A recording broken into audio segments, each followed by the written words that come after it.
Hoje, a minha palestra, eu vou falar sobre dores, sofrimentos e lamentações.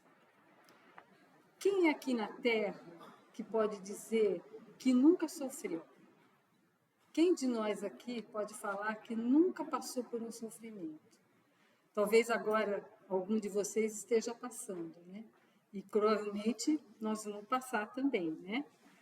Por melhor que sejam as nossas condições econômicas, financeiras, políticas, todos nós aqui na Terra passamos por sofrimentos, né? Não é porque a gente tem fortuna, que a gente tem poder, que a gente vai ficar imune ao sofrimento, né? Nós passamos por vários problemas, não é, gente? Problema de saúde, problema financeiro, problema familiar, problema no trabalho e por aí, né? Problemas de todos os tipos, né? A dor nos iguala a todos.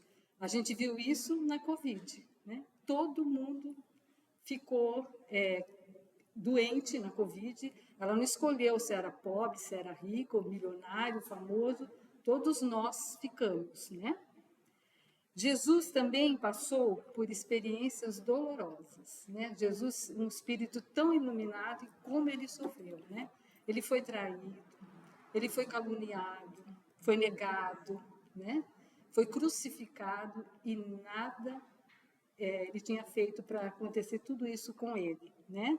Ele foi trocado por 30 moedas, né? Quantas vezes nós, através das múltiplas encarnações, a gente não tem feito isso, trocado ele, às vezes até por menos de 30 moedas, né? Por experiências ilusórias que nos têm trazido lágrimas, decepções, tristezas, né? E Jesus não esperava nada em troca, ele era só amor, né? E a mãe dele, como sofreu? Imagina uma mãe vendo um filho sendo crucificado. Tem dor maior que essa, gente, né?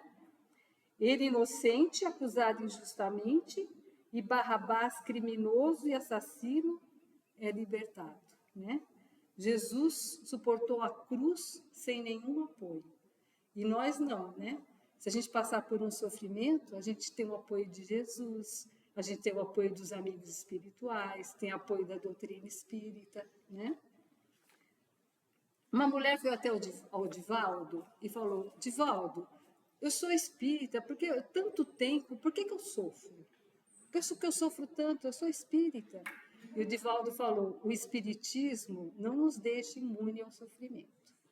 O espiritismo, a função dele é nos fortalecer para o sofrimento, né? Ele nos dá força, ele nos dá equilíbrio, né? A gente enxerga as coisas diferentes, né? Isso é a função do espiritismo, né? É nos fortalecer para a dor e não nos libertar dela. E ele disse que, graças a Deus, ela sendo espírita, estava sofrendo, porque é sempre bem-aventurado aquele que resgata perante os bancos da misericórdia divina, porque a dor, ao invés de ser punição, é bênção, é crédito perante a vida. A Nair Belo, sabe aquela atriz Nair Belo? Ela perdeu um filho, moço ainda, num acidente. E ela foi até o Chico e falou: Chico, por que eu? E o Chico falou: a pergunta não é essa, minha filha. A pergunta é: por que não você? Né? Como é que a gente reage diante de um sofrimento, diante de uma dor, diante de um problema muito grave que a gente atravessa, diante de perdas, das frustrações, né? Emmanuel disse que se você aceitar aquele problema que vem para você, aquela dor, se você aceitar, não se revoltar, 50% do problema já está resolvido, né? E os outros 50% é com paciência, com fé, com outras coisas, né? Deus não desampara ninguém. Jesus nos disse: no mundo tereis aflição, mas tende bom ânimo, eu venci o mundo, né? Para vencermos essas tribulações que nos levam ao estado depressivo, é preciso, como disse Jesus, a gente ter bom ânimo, né? Chico Xavier, Madre Teresa, Irmã Dulce e outros tantos, você acha que eles não sofreram aqui na Terra? Gente, como o Chico sofreu. O Chico, tem a gente, quando passava com ele na rua, no começo, mudava de lado, atravessava a rua quando via ele, para não cruzar ele. Ele foi humilhado, ele foi... Né, no começo, ele não era assim, né? E ele sofreu. A Madre Teresa sofreu, a Irmã Dulce com meio pulmão, e olha o que eles fizeram, né? Todos tiveram uma vida muito difícil, muito sofrida, mas nunca perderam a alegria, eles nunca perderam a fé, a esperança, a serenidade. O Chico era super alegre, né? Certa vez, Chico Xavier estava passando por um momento muito difícil na sua vida, mas ele precisava comparecer na reunião do Centro Espírita. Muitas pessoas, muitas mães desesperadas o estavam aguardando.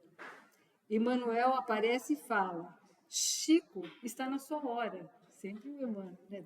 Firme com ele, né? Então ele diz: mas o senhor não está vendo que eu estou sofrendo? Olha o meu desespero, o senhor não está vendo? E Emmanuel fala: Chico, enxugue as suas lágrimas e vá atender, porque a sua tristeza é só sua, mas a sua alegria deve pertencer a todos. E assim ele fez, enxugou as lágrimas e foi atender. A dor que nos alcança é somente nossa, né? Assim como a felicidade, que vê aquela alegria muito grande para nós, é somente nossa. Um amigo, ele pode nos ajudar, pode nos solidarizar, pode aconselhar, pode apoiar, mas ele não pode carregar a nossa dor. A dor é nossa, gente, né? Os amigos podem também compartilhar as nossas alegrias, né? O nascimento de um filho nosso, de um neto, uma formatura, mas eles não podem assumir o lugar do protagonista da festa, né? Os sofrimentos, gente, não são eternos. Essa paisagem muda. A gente vê, depois de um dia de tempestade, vem um dia de sol, né? Onde estava chovendo, hoje já está sol, né? Então, nada é eterno, né? Nada é para sempre. E a gente sempre tem a mania de achar que a nossa dor é maior que a do outro, que o nosso sofrimento é maior que o do outro, que a gente sofre mais que o outro, né? À nossa volta, existem também pessoas que estão sofrendo que nem nós, ou até mais, às vezes, né? Existem muitas pessoas que, depois de passarem por dores, sofrimentos, elas paralisam, elas não conseguem seguir adiante, elas ficam paralisadas naquilo que aconteceu e não conseguem seguir a sua caminhada, né? Quantas pessoas não ficam só lamentando por coisas que aconteceram no passado? Eu tive uma vizinha que toda vez que eu encontrava com ela, eu ia na casa dela, ela me contava daquele problema do passado de 20 anos atrás. Toda vez que eu ia, ela não mudava o assunto. Eu já ficava presa naquilo do passado, né? A vida já se encarregou de deixar as coisas do passado. Quando somos atingidos por dores muito fortes, dramas muito pesados, situações muito dolorosas, é natural a gente se sentir abatido, triste. O que não podemos é ficar sempre revivendo esses momentos difíceis, né? Porque cada vez que você volta e relembra aquilo que aconteceu, você está vivendo de novo aquele problema que já solucionou. E você está novamente remoendo aquilo, e aquilo está te fazendo mal para o seu organismo, e às vezes isso pode até virar doença, né, gente? O que nos adoece não é de fato o que aconteceu, né? O que nos adoece é a insistência em reviver esses momentos, né? O que nos faz adoecer é a dificuldade de seguir e de olhar para frente, né? É isso que nos adoece. Emmanuel nos fala: se antigas dores e problemas superados te voltam, esquece-os e segue adiante. Pensa no melhor que te espera e busca voluntariamente o trabalho a fazer. E Paulo de Tarso disse: se alguém permanece em Cristo, nova criatura é. Quando a nossa vida está em Jesus, tudo em nós se faz de novo, né? Quer dizer, vamos continuar, né, gente? Sem se agarrar ao passado, né? Essa postura de reclamação, de ficarmos repetindo o que nos fez sofrer, tudo isso vai reforçando dentro de nós aquilo de negativo que já sentimos, né? Precisamos fazer que nem a música fala, né? Quando acontece alguma coisa. Levanta, sacode a poeira e dá a volta por cima, né? Essa é a nossa jornada. Nós vamos reencarnar muitas vezes até aprendermos a sofrer, né? E a converter as nossas dores em degraus de ascensão. Porque a dor, ela é educativa, né? A gente evolui muito mais com um problema, com uma dor, do que com uma alegria, né? A dor não é castigo, é oportunidade de reflexão, né? Sofrer é bom? Não, né, gente? Sofrer dói? Como, né? Enfrentar o sofrimento é crescer. Sofrer nos torna espíritos mais experientes, mais maduros.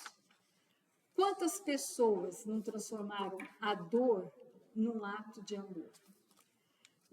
Eu tenho a história do Dr. José Carlos Moraes. Eu vou ler, tá? Ele era um médico gaúcho, ele fazia residência médica em cardiologia. Ele sofre um assalto e fica paraplégico. Ficou 1 ano em cima da cama, em absoluta depressão, sem querer sair de casa. Até que num certo dia, percebe que teria 2 opções na vida: ou ficar o resto da vida em cima da cama, ou ser feliz. E ele optou em ser feliz. Então, o que ele faz? Ele, em vez de ser cardiologista, ele resolve ser patologista, né? Essa especialidade lhe permitia trabalhar em cadeiras de rodas. E ele foi o maior patologista do Brasil, professor da Universidade Federal do Rio de Janeiro. E ele sempre jogou tênis, e agora paraplégico, ele estava impossibilitado, né? E um dia ele vai nos Estados Unidos e ele vê cadeirantes jogando tênis. Ele falou, nossa, eu também. Ele trouxe para o Brasil o tênis em cadeira de roda. Em 1996, ele fez parte da seleção brasileira de cadeirante, né? Uma vez lhe perguntaram se ele teria feito tudo isso se ele não fosse cadeirante. E ele disse que ele não agradecia ao assaltante por ter lhe dado um tiro, mas reconhecia que ele fez muito mais depois que levou o tiro do que se ele não tivesse levado, né? Eu fui muito mais longe do que teria ido em condições comuns. Ele faleceu em 2020 com 73 anos, né? Geralmente, as pessoas que são voluntárias na PAI, na clínica de espectro do autismo, geralmente são pessoas que tiveram em casa conheceram alguém da família que passaram por isso, né? Aquele apresentador Marcos Mion, ele tem um filho que é autista, né? E ele faz muita coisa para quem tem autismo. E ele foi o responsável, ele conseguiu a aprovação de uma lei que já está funcionando, que criou uma carteira de identificação da pessoa com transtorno do espectro autista. Que isso aí garante prioridade nas áreas da saúde, nas áreas da educação e assistência social, né? A gente também pode citar a Lucinha Araújo, a mãe do Cazuza, né? Depois que o filho dela morreu, ela abriu a Sociedade Viva Cazuza, que cuida de crianças carentes portadoras de AIDS. Outro exemplo é o Instituto Ayrton Senna, né? Que depois que ele faleceu, né, a irmã dele, né, cuida de crianças carentes, ela começou a fazer esse projeto. Nós também temos a Casas André Luiz, né, onde os fundadores, após verem seu filho morrer aos 23 anos, vítima de um acidente, fundaram essa instituição que cuida de crianças com deficiência, né? a gente tem que suportar as dificuldades que a vida nos apresenta, né? Deus não dá cruz maior que a gente pode aguentar. Então, se a gente está passando por alguma coisa, a gente é capaz de suportar. A gente só precisa fazer o quê? Mudar de postura, né, gente? O mestre Chico Xavier nos estimula com suas palavras. Agradeço todas as dificuldades que enfrentei. Não fosse por elas, eu não teria saído do lugar. As facilidades nos impedem de caminhar. Mesmo as críticas nos auxiliam muito. E a doutrina espírita, ela nos esclarece que a dor é processo, a perfeição é o fim, né? Então, gente, vamos parar de se lamentar, de se queixar, de reclamar, né? Ontem eu estava vendo a internet e eu vi isso aí, eu achei tão interessante que eu até complementei aqui, né? É um pastor norte-americano, ele desafiou a sua congregação a ficarem 21 dias sem reclamar da vida. 21 dias, ele fez isso, né? A gente está tão acostumado a falar mal das pessoas e a reclamar de tudo na vida, que a gente não percebe o efeito ruim que isso tem feito em nossas vidas, né? Segundo o pastor, a reclamação é um hábito destrutivo que nos envenena e nos afasta da alegria e da autorrealização. Não é porque você fica só reclamando, você perde tempo, gente. Você deixa de ver, de ver as coisas boas da vida, né? O método que já ajudou milhões de pessoas em vários países a investir nas coisas boas da vida está registrado no livro, fez até um livro. Pare de reclamar e concentre-se nas coisas boas, né? E aí eu ontem falei, a gente podia começar a fazer isso. Vamos começar fazendo um dia. Será que a gente é capaz? Ontem eu comecei, vou ficar um dia sem reclamar.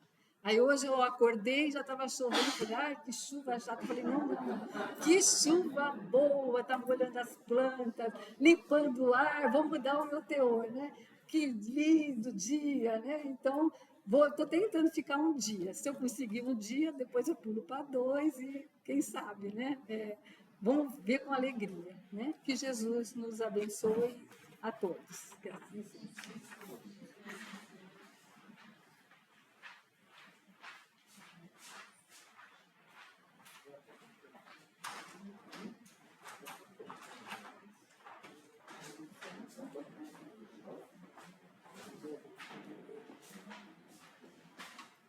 Boa tarde a todos.